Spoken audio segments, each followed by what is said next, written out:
नमस्कार साथियों, आप सभी का स्वागत है आपके अपने चैनल इंदौलॉजी में। तो दोस्तों, आपको पता है कि डेली सुबह 11 बजे आपके लिए हम लेकर आते हैं मैथ की क्लास। और दोस्तों, इसमें हम प्रीवियस ईयर के क्वेश्चन करते हैं और जो इम्पोर्टेंट हैं हर परीक्षा के लिए, लेकिन आप एनटीपीसी और ग्रुप डी की तैयारी कर रहे हैं तो आपके लिए बहुत ही ज़्यादा इम्पोर्टेंट है। तो दोस्तों, स्टार्ट करते हैं क्वेश्चन नंबर 1 से। तो दोस्तों, क्वेश्चन दिया हुआ है, यदि साइन ए प्लस बी बराबर √3/2 और कॉस ए माइनस बी बराबर √3/2 है तो ए और बी का संभावित मान कितना होगा। तो दोस्तों, हमको क्या दिया हुआ है, साइन ए प्लस बी बराबर क्या दिया हुआ है, √3/2 और क्या दिया हुआ है, कॉस ए माइनस बी बराबर √3/2। अब हमसे पूछा क्या है, ए और बी का मान पूछा है। तो दोस्तों, इसमें हमको क्या करना होगा, इसमें हमारे लिए सबसे इंपॉर्टेंट चीज क्या है, जो ट्रिग्नोमेट्रिक टेबल होती है वो हमको पता होनी चाहिए। अब अगर आपको नहीं पता है तो आप हमारी वीडियो को जाकर देख सकते हैं, जो कि हमने बहुत ही अच्छे तरीके से समझाया उसमें और ट्रिक से बताया और कॉन्सेप्ट से भी।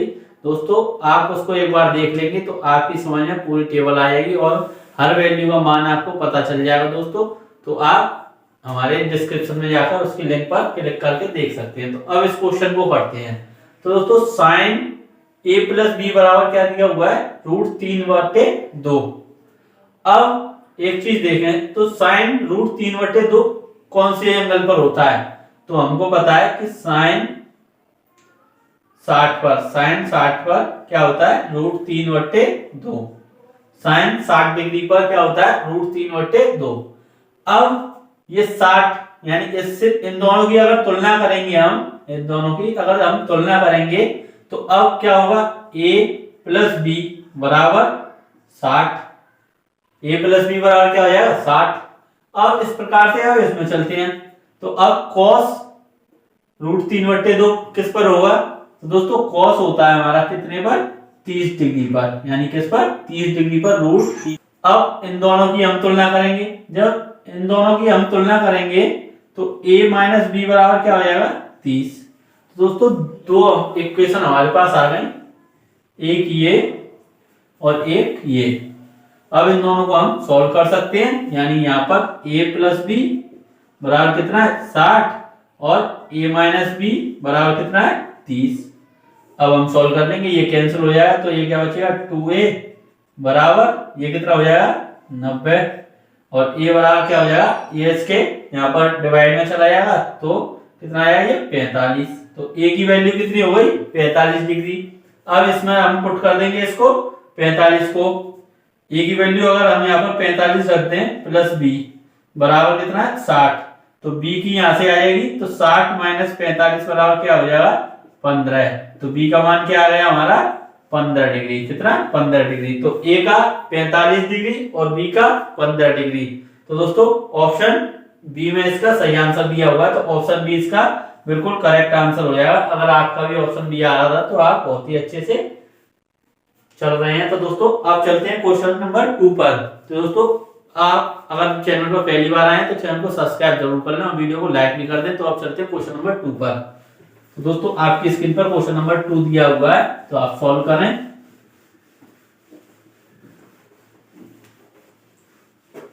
तो दोस्तों, क्वेश्चन दिया हुआ है, 12th क्लास के पुनर्मिलन समारोह में 45 छात्रों में से 30 छात्रों ने भाग लिया। यदि समारोह में उपस्थित सभी छात्र एक दूसरे के साथ हाथ मिलाते हैं तो हाथ मिलाने वाले छात्रों की कुल संख्या क्या है।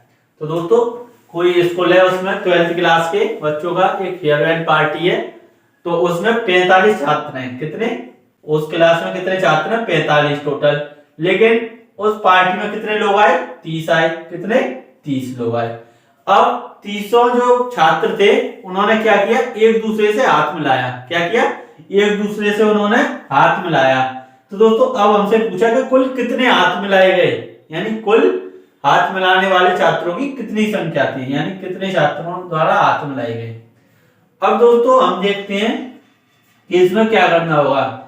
तो एक फॉर्मूला होता है, वो आप नोट कर लें, n n-1/2। अब दोस्तों जो n है वो छात्रों की यहाँ पर संख्या है।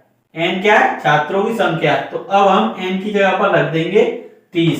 कितना? 30। तो 30 और यहाँ पर 30-1/2। तो दोस्तों ये क्या हो जाएगा हमारा? 2 से जब इसको काट देंगे तो क्या आ जाएगा? ये 15 गुणा ये कितना हो जाएगा? 29। जब इसको हम सॉल्व करेंगे, यहाँ पर मल्टीप्लाई करेंगे इसका, तो कितना आएगा? ये 435। कितना आएगा? 435। तो हमारा सही आंसर क्या हो जाएगा? 435, यानी ऑप्शन डी इसका बिल्कुल सही आंसर हो जाएगा। तो जो हाथ मिलाने वाले छात्र थे उनकी संख्या थी 435। तो दोस्तों इस प्रकार से आप इस क्वेश्चन को कर सकते हैं और इस फॉर्मूले को आप नोट कर लें।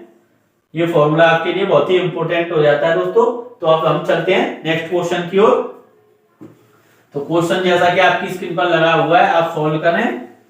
और दोस्तों वीडियो अगर आपने शेयर नहीं किया तो शेयर जरूर कर दें अपने सभी साथियों में।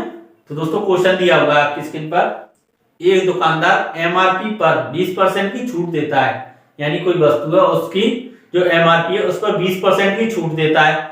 जोगिंदर उस दुकान से कम हुए मूल्य पर 20% की अतिरिक्त छूट देकर एक सूटकेस खरीदता है। यानी जोगिंदर है वो जो उसका मूल्य था, यानी जो 20% छूट दी थी उस पर ही वो और छूट देता है 20% की, और वो क्या करता है? सूटकेस खरीदता है।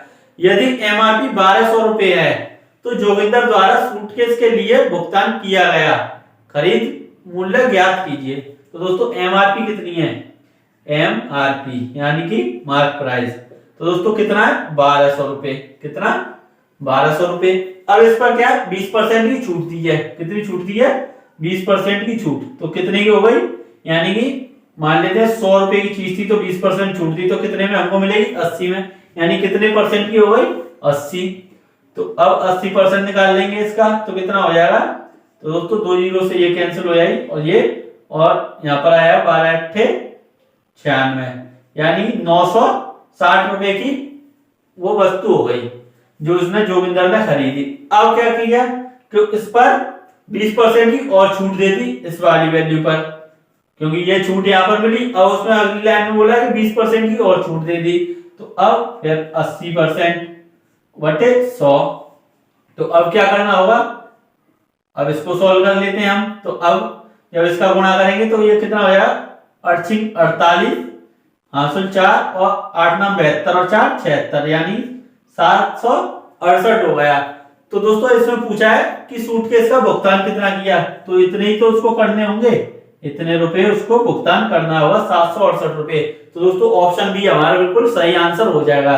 तो अगर आपको क्वेश्चन सही लग रहे हैं दोस्तों तो आप वीडियो को लाइक जरूर कर दें और अपने सभी दोस्तों में शेयर कर दें। और चलते हैं हम नेक्स्ट क्वेश्चन की ओर। तो दोस्तों क्वेश्चन दिया हुआ आपकी स्क्रीन पर, निम्नलिखित व्यंजक का मान कितना है? तो दोस्तों ये आपके दिया हुआ है 20/q प्लस दिया हुआ है 13 का q प्लस 7 का q। तो दोस्तों ये दिया हुआ है, आप इसको सॉल्व करें। तो अब आप इसको किस प्रकार से सॉल्व करेंगे? तो दोस्तों हम अब देखें तो इसकी वैल्यू क्या हो जाएगी? 20 का q क्या होता है? तो दोस्तों 20 का q हमारा हो जाता है कितना? 8000। कितना? 8000। लेकिन ये माइनस की वैल्यू है। जब भी माइनस पर ऑड पावर हो यानी कि विषम घात हो तो माइनस की वैल्यू रहती है, और अगर सम घात है तो वो क्या हो जाती है? प्लस की। तो अब ये माइनस के 8000 हो जाएंगे। अब इसका करेंगे हम तो 13 का क्यू क्या होगा? तो 13 का क्यू हो जाए 2197। कितना? 2197। और 7 का क्यू 343। अब दोस्तों ये माइनस की है, ये दोनों प्लस की हैं, तो प्लस प्लस की को हम जोड़ देंगे तो ये कितना हो जाएगा हमारा? 8000 प्लस, अब इसको हम जोड़ेंगे तो ये कितना हो जाएगा? 7 और 3 10, कैरी 1, 9 और 4 13 और 1 14, एक कैरी 1 और 3 4 और 1 5 और 2, यानी 2540। कितना हो गया? 2540। अब इसको इसमें से घटा देंगे तो कितना बचेगा? 0 6, यहाँ पर हम घटाकर दिखा देते हैं आपको, यानी 8000 में से 2540 आपको घटाना है तो कितना बचेगा? ये 0, यहाँ पर 10 में से 4 जाएंगे तो 6, 9 में से ये 4 और यहाँ पर कितना बचेगा? तो दोस्तों ये हमारा बचेगा कितना? यानी यहाँ पर कितना रहेगा 7, 7 में से 2 गए तो कितने बचे 5। तो दोस्तों ये हमारी कितनी आ गई वैल्यू, क्योंकि ये माइनस का है, तो जो माइनस का जो सी संख्या बड़ी होती है, जैसे कि यहाँ पर माइनस की बड़ी है, माइनस की बड़ी है, और यहाँ पर ये प्लस की छोटी है, तो वैल्यू किसकी आएगी, माइनस की आएगी।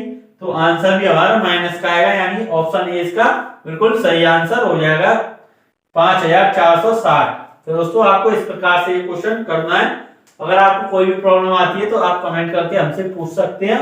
और दोस्तों चलते हैं हम नेक्स्ट क्वेश्चन पर। ये बहुत ही इंपॉर्टेंट क्वेश्चन है दोस्तों, क्योंकि ये एनटीपीसी सीबीटी 1 में पूछे गए हैं और यही ग्रुप डी में पूछे जाएंगे आपसे, और एनटीपीसी सीबीटी 2 में इसी प्रकार का लेवल रहेगा। तो दोस्तों क्वेश्चन दिया हुआ है आपकी स्क्रीन पर कि 2 अंकों वाली एक संख्या के अंकों का योग 12 है। यदि अंकों के क्रम को उलट दिया जाता है तो प्राप्त नई संख्या का 7 गुना मूल संख्या के 4 गुने के बराबर है, तो संख्या ज्ञात कीजिए। तो दोस्तों इस प्रकार का क्वेश्चन हमने करा दिया है। तो 2 अंकों की संख्या कैसे बनती है, पहले तो ये 2 अंकों की संख्या बनती है, हमने आपको बताया था 10x + y। तो दोस्तों इसको आप नोट कर लें, क्योंकि 2 अंक की संख्या ये होती है। अब दोस्तों इसमें बोला क्या है कि जो 2 अंक की संख्या है उसके अंकों का योग कितना है, तो अंक x और y है, तो इनका योग कर देंगे तो कितना आ जाएगा, x और y का योग कितना आएगा 12। कितना आएगा 12। अब दोस्तों 12 तो आ गया। अब इसमें क्या बोल रहा है कि संख्या के जो अंक है वो उलट दिए हैं, यानी पलट दिए हैं। तो अब हम क्या करेंगे, तो 10y + x हो जाएगा।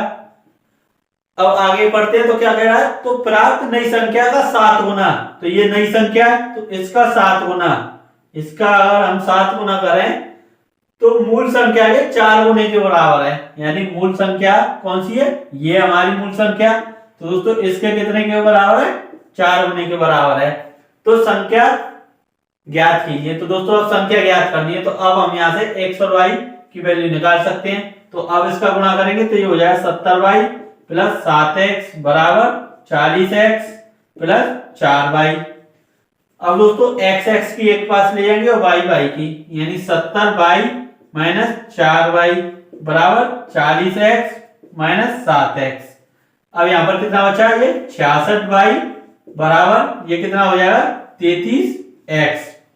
अब दोस्तों यहाँ पर x और y की वैल्यू आ जाएंगी, यानी x बटे y यानी 66/33। तो कितना हो जाएगा, ये हो जाएगा 2/1।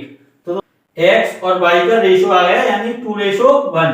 कितना आ गया, x और y का रेशो कितना आ गया 2:1। अब हमसे कह रहा है x + y कितना दिया हुआ है 12। तो अब इन दोनों को हम जोड़ देंगे तो कितना है, 3, लेकिन दिया कितना है 12। तो अब इसमें 12 लिखेंगे तो कितने गुना ज्यादा हो जाएगा 4। तो ये वैल्यू कितनी हो जाएगी 4 गुना, यानी 4, और ये भी 4 गुना हो जाएगी, यानी कि 8। तो 8 हो गई x और y हो गई 4। तो दोस्तों अब हमारी संख्या क्या हो जाएगी, यहाँ पर x और y की जगह पर रख देंगे हम। तो इसको हम मिटा देते हैं, आपने नोट कर लिया होगा। तो दोस्तों अब यहाँ पर 10, इसको भी मिटा देते हैं, क्योंकि वैल्यू हमको यहाँ पर रखनी है। तो 10x की वैल्यू कितनी है 8, यानी 8 + y की कितनी है 4। तो ये कितना हो गया 80 + 4, यानी कितना हो गया 84। कितना हो गया 84, यानी ऑप्शन सी इसका बिल्कुल सही आंसर है।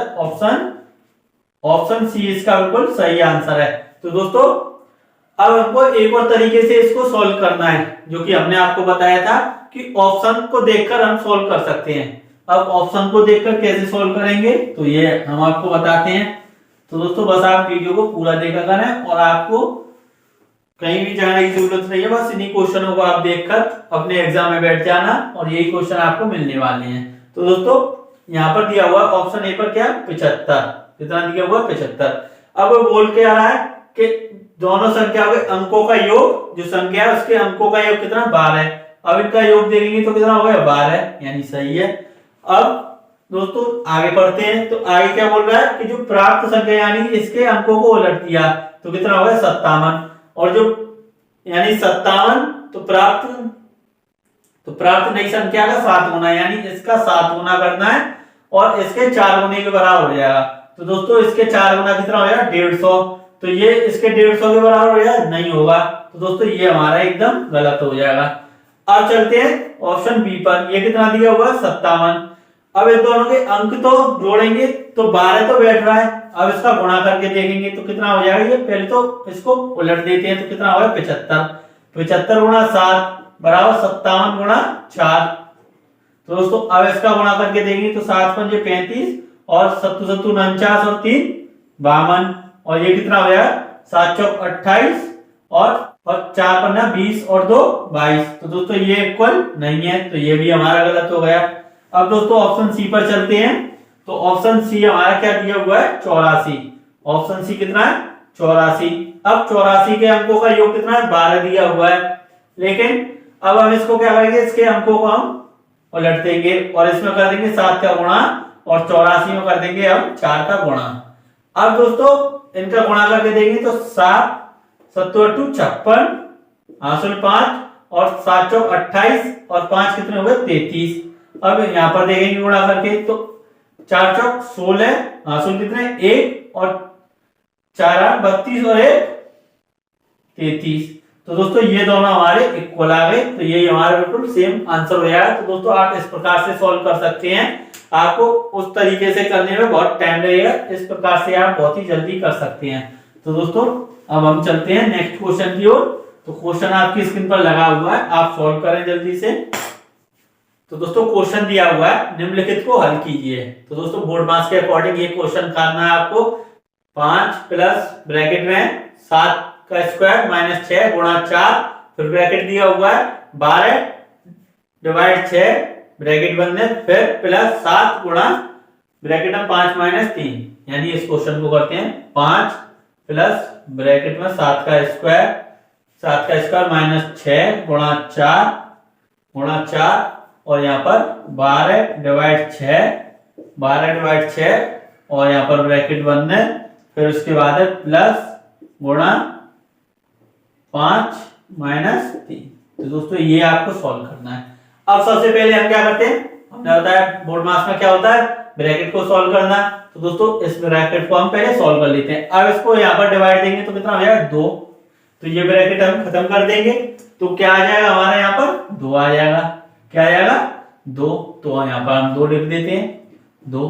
अब क्या करेंगे इनका गुणा कर लेते हैं। तो दोस्तों इनका गुणा करेंगे तो ये कितना हो जाएगा 2 चौक 8 और 48 यानी ये कितना हो गया हमारा 48। ये भी खत्म। अब इसका हम स्क्वायर करेंगे तो ये कितना हो जाएगा तो ये हो जाएगा 49 यानी 7 का स्क्वायर कितना 49। अब इस पूरे को हम निकालेंगे तो क्या बचेगा यहाँ पर, तो यहाँ पर बचेगा क्या 1। क्या बचेगा 1। तो दोस्तों ये क्या हो जाएगा 5 प्लस 1 और यहाँ पर कितना रहेगा प्लस 7 गुणा इस वाले ब्रैकेट को सॉल्व कर लेंगे तो क्या आ जाएगा यहाँ पर 2। अब दोस्तों ये हमारा बचा, ऊपर का सब हट गया। अब हमारा क्वेश्चन रहेगा इतना सा। अब हम क्या करेंगे इसका पहले गुणा कर लेते हैं। तो 5 प्लस 1 प्लस इसका गुणा करेंगे तो ये हो जाएगा 14 और इन सभी को अब हम जोड़ देते हैं तो क्या आ जाएगा हमारा 20। क्या आ जाएगा 20 यानी कि ऑप्शन बी इसका बिल्कुल करेक्ट आंसर हो जाएगा। दोस्तों आपको इसी प्रकार से सॉल्व करने हैं, जल्दी से जल्दी स्टेप में कवर करना है। तो दोस्तों अब हम चलते हैं नेक्स्ट क्वेश्चन पर। आपको वीडियो अच्छी लग रही हो तो लाइक जरूर कर दे दोस्तों और एक अच्छा सा कमेंट भी करें। तो आप क्वेश्चन आपकी स्क्रीन पर दिया हुआ है, इस क्वेश्चन को आप सॉल्व करें। तो दोस्तों क्वेश्चन दिया हुआ है यदि 3 से 39 तक की सभी विषम संख्याओं को हटा दिया जाता है तो कितनी संख्या शेष रह जाएंगी। यानी 3 से कितने तक 39 तक की सभी संख्या को हटा दिया जाता है, जो विषम संख्या उनको हटा दिया जाता है।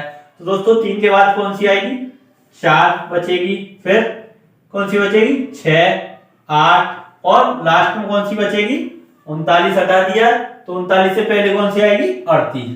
तो दोस्तों इस प्रकार से हमारी एक सीरीज बन जाएगी और इसको हम एपी के द्वारा कर सकते हैं। कौन से एपी से यानी अरिथमेटिक प्रोग्रेशन के फॉर्मूले से। दोस्तों क्या होता है एल बराबर A plus N minus 1 into D. तो दोस्तों ये फॉर्मूला हमने आपको कई बार लिखवाया है तो आप इसको नोट कर लें और अगर नोट होगा तो आपने ये क्वेश्चन सॉल्व कर लिया होगा। तो दोस्तों एल कितनी दी हुई है यहाँ पर 38। एल कितना 38 और ए यहाँ पर हमारा फर्स्ट टर्म होता है पहला पद क्या है 4 और एन क्या है। तो दोस्तों एन हमको निकालनी है यानी कितने यानी कि इसमें पद होंगे, नंबर ऑफ टर्म्स होता है यानी पदों की संख्या। तो n-1। अब दोस्तों d क्या होता है, समान अंतर यानी कॉमन डिफरेंस। तो दोस्तों इनके बीच में कितना अंतर है, 2, इसके बीच में 2, ऐसे ही 2 2 का अंतर चल रहा है, तो d का मान कितना हो जाएगा, 2। अब ये 4 यहाँ पर आया तो 38 - 4 बराबर क्या हो जाएगा, n-1 गुणा 2। अब ये कितना बचेगा, 34 बराबर n-1 गुणा 2। 2 से ये कैंसिल हो जाएगा तो कितना बचेगा यहाँ पर, तो यहाँ पर 17। तो 17 बराबर n-1। तो ये 1 माइनस का है तो इधर आया है, तो n बराबर क्या हो जाएगा, ये 18। तो कितना हो गया, ये 18 इसका सही आंसर हो जाएगा। दोस्तों इस प्रकार से आप इसको सॉल्व कर सकते हैं। तो ऑप्शन बी बिल्कुल इसका करेक्ट आंसर हो जाएगा, ऑप्शन बी। तो दोस्तों इस प्रकार से आप इस क्वेश्चन को सॉल्व करते हैं और आप नोट करते हुए चले, अपने नोट्स बनाते हुए चले। दोस्तों इन्हीं क्वेश्चनों को आप देखकर अगर जाएंगे एग्जाम में तो आपके बहुत ही अच्छे नंबर आएंगे और एक भी मैथ का क्वेश्चन नहीं बचेगा, क्योंकि यही जो क्वेश्चन है यही पूछे जाते हैं और यही क्वेश्चन पूछे गए हैं। तो दोस्तों आप चलते हैं नेक्स्ट क्वेश्चन की ओर। तो दोस्तों क्वेश्चन दिया हुआ है आपकी स्क्रीन पर, यदि ए, बी और सी की औसत आयु कितनी है, 22 वर्ष तथा बी और सी की औसत आयु 25 वर्ष है, तो 9 वर्ष के बाद ए की आयु कितनी हो जाएगी। तो दोस्तों ए प्लस बी प्लस सी की कितनी दी हुई है औसत आयु, तो दी हुई है 22 वर्ष। कितनी, 22 वर्ष। अब दोस्तों हमसे कह रहा है कि बी प्लस सी की औसत आयु कितनी दी हुई है, तो बी और सी की है 25 वर्ष। अब दोस्तों हम इसको 2 तरीके से कर सकते हैं। तो औसत का मतलब क्या होता है कि यानी कि इतनी इतनी जो चीज है 22 है, जैसे कि 22 आयु है इसकी, तो अगर औसत देखेंगे तो 22 इन तीनों की मानी जाएगी, यानी जो आयु होगी वो इन तीनों की मानी जाएगी 22। तो अब लेकिन यहाँ पर b प्लस सी की औसत आयु कितनी है, 25, तो कितनी ज्यादा चली गई, 3, यानी कि b और c पर कितनी ज्यादा चली गई, 25, क्योंकि 25 ही b की है और 25 ही c की है। अगर यहाँ पर हम देखें, यहाँ पर देखें तो 22 है, यहाँ पर देखें तो 25 है। अब दोस्तों जब इनकी ज्यादा हो गई b और c की, तो प्रभाव किस पे पड़ेगा, a पर, तो कितना पड़ गया, 3 का। लेकिन 3 इसने b ने भी 3 ली और c ने भी 3 ली, तो कितनी हो जाएगी, 6। तो यानी 22 में से कितनी चली गई, 6। a की 22 ही तो मानी थी हमने, लेकिन 6 तो b और c ने ले ली, तो कितनी रह गई, 22 में से जब 6 घटा देंगे तो कितना बचेगा, 16। यानी वर्तमान आयु a की कितनी आ गई, 16। लेकिन वो पूछ क्या रहा है कि 9 वर्ष के बाद a की आयु क्या होगी। तो दोस्तों 9 इसमें जोड़ देंगे हम, तो क्या हो जाएगा, 25। तो इसकी भी 25 वर्ष हो जाएगी। तो ऑप्शन ए इसका बिल्कुल सही आंसर हो जाएगा। तो दोस्तों अगर आपकी समझ नहीं आया तो हम दूसरे तरीके से कराते हैं, इस प्रकार से आया तो इसको नोट कर लें। तो दोस्तों अब हम दूसरे तरीके से देखते हैं। तो अब औसत क्या होता है, यानी इन सभी का योग बटे 3। अब इन सभी का योग निकालेंगे हम, तो कितना आ जाएगा, ये जो 3 है ये इसका गुणा हो जाएगा, इसमें यहाँ पहुंच जाएगा, तो ये कितना हो जाएगा हमारा, ये हो जाएगा हमारा 66।